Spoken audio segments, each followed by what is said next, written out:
Good morning, good afternoon, good evening. This is Alan Burgos from the #WalkWithLan channel. Thank you very much. Welcome and welcome back to our channel. Okay, so kung hindi ka pa nakapag-subscribe kaibigan, mag-subscribe ka naman so that parte ka ng ating pamilya. We are all family here. We are now officially 7,246 subscribers. Thank you so much guys. God bless you all. Alright, ang pag-usapan po natin, diretsuhin na po natin, no? Ang pag-uusapan po natin today ay yung ano po, no, kay Rode Duterte. Yan, si Digong Duterte. Pasensya na po kayo ha. Hindi ko na po siya masyadong tinatawag na Presidente Rode Duterte o kaya naman dating Presidente Rode Duterte o si Digong Duterte. Ngayon, tatawagin natin siyang Digong Duterte. No, pasensya na po kayo. Pero hindi ko po ito binoto. No? Nung election na 2016, hindi po natin to binoto. Okay? Hindi rin natin po binoto si Rojas, no? Secret po ang binoto natin. Pero ano po, no? Okay. Ano po, no? Ang ating bansang Pilipinas, ang ating mga kababayan ay nakaranas ng mga parang pang-aapi sa bansang China. Ang ating mga barko, ang mga barko na inupahan natin upang mag-supply doon sa Ayungin Shoal, yung sa ating Sierra Madre na barko, ay talaga namang for the past few months ay talagang naulanan tayo, no?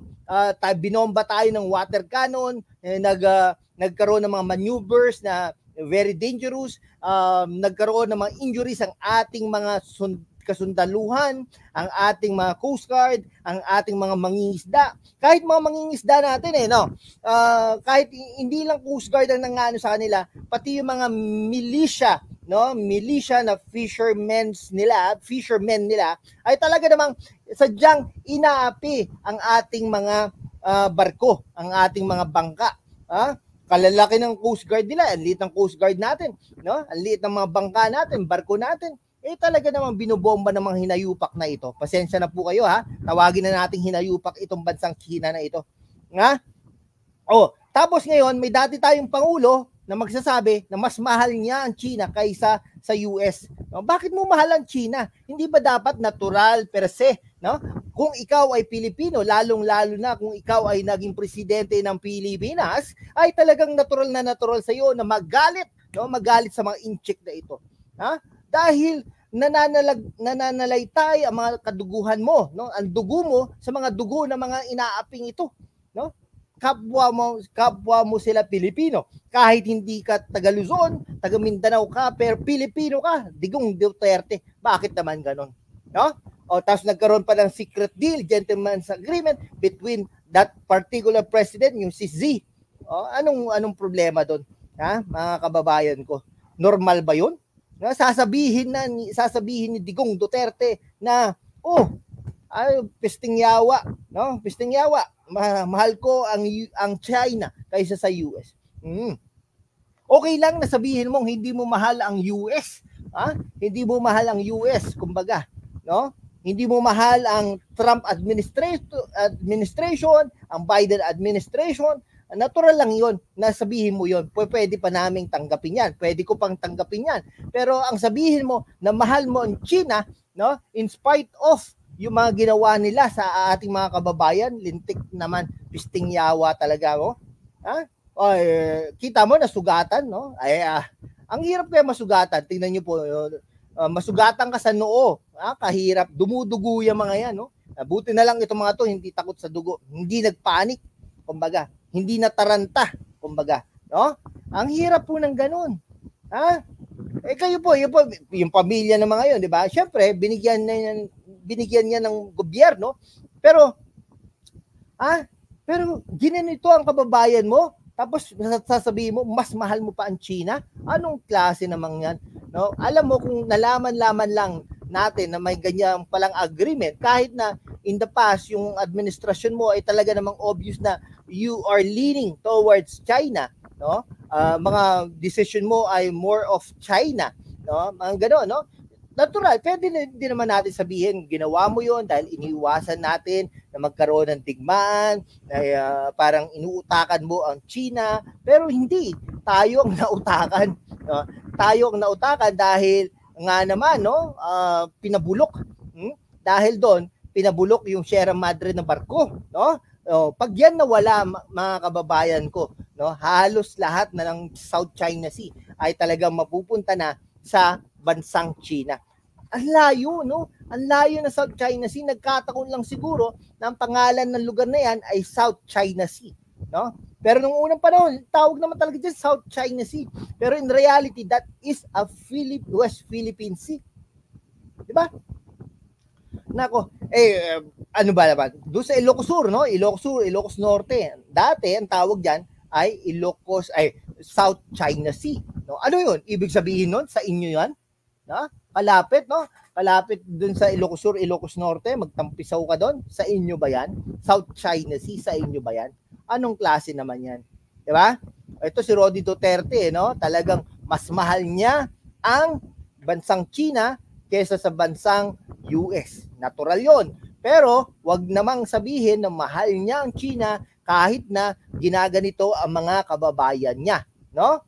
Okay, talagang in-interview pa siya nung kanilang periodiko, no, yung diaryo nila, yung media nila ng China, ay talagang papuri, tuwing talagang todo papuri sa bansang China, no, sa continued aggression sa South China Sea. Ano ba yun? Meron pang exclusive interview, the Global Times, no?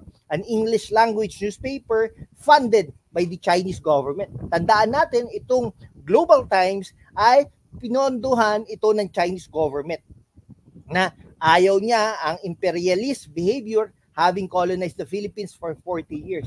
Nandun na yun, tapos na yun, Digong. Tapos na yun na sinakop na tayo ng 40 years ng bansang US. Pero ang pinag-uusapan natin, yung ngayon, paano inaapi ng mga kababayan mo, ay paano inaapi ng bansang China ang iyong sariling kababayan, Digong.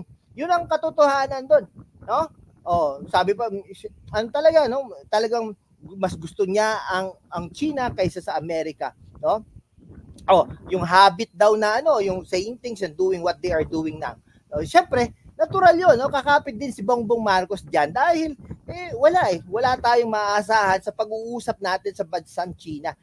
Ano na tayo, nagpasensya na tayo, no? Ikaw ba naman, may kababayan kang dumudugo ang muka? Papayag ka ba nun?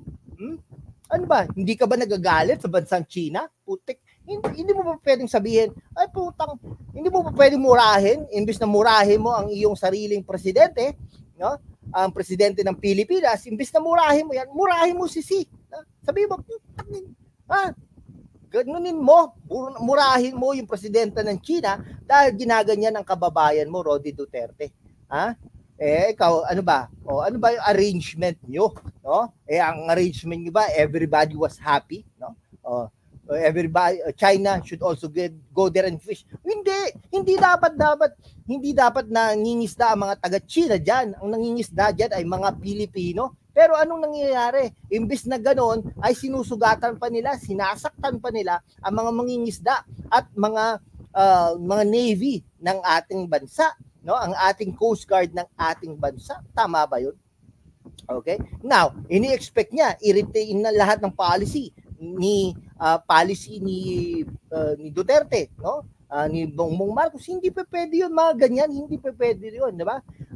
Sabi niya, paano daw, kailan daw mag-normalize ang relationship ng China? Sabi ni Duterte ngayon ay it will come after Marcos. We will just have to wait. So ibig sabihin nun, pag-upo ni Sara Duterte ay talaga namang magiging friendly na ito sa bansang China. Kumbaga, no? Siyempre, we expect also that China will fund the candidacy of Sara Duterte. Kung pagkaganon, guys, no? Ito, katotohanan lang ito. Babaksak kung ganyan ang pulisiya na maririnig natin kay Sara Duterte, no? So, unti-unting babaksak si Sara Duterte sa kagagawa ni Digong Duterte, ni Rodi Duterte. Tandaan nyo yan, ha? Ayan, halos lahat ng sinasabi natin sa ating programa ay nagkakatotoo at totoo lamang. Doon tayo humuhugot sa katotohanan. Okay?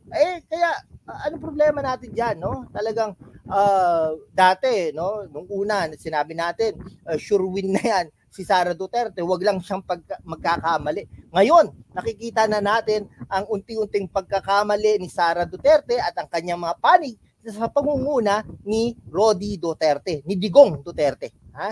O dahil mas mahalaga pala sa kanya ang bansang China, mas mahalaga pala sa kanya ang mga incheck kaysa sa mga kababayan niya na nasusugatan sa West Philippine Sea. Anong klase ba naman 'yan, no? Okay? O wala no? So ano, 'di ba? Yung yung China at Philippines. Yes, indeed, pwede naman. Pwede naman natin ma-develop ang relationship natin sa China, pero hindi sa ganitong pamamaraan na ibibigay natin ang ating sovereignty sa mga bansang China, sa mga incheck na ito. No, hindi dapat, no? Tayo nung panahon mo, wini-welcome natin 'yan. May mga nagiging kaibigan tayo ng mga incheck, no? Na talagang inaano natin at actually mga Chinese restaurants, 'di ba? Isa tayo sa mga nasasarapan sa kanilang mga ano nila, no, mga pagkain nila, no? Pero hindi po tama ito. Yung ginagawa niyo po, dating mahal na pangulo. Yan tinawag natin mahal na pangulo ito, si Digong Duterte. Sige po, hanggang dito na lang po mga kaibigan ko. Kung ano po, mag-comment lang po kayo diyan sa ating comment section. Free po kayo diyan sa comment section. Maraming salamat po guys. Hanggang sa muli, hanggang sa ating susunod na video. Maraming salamat po. God bless you all.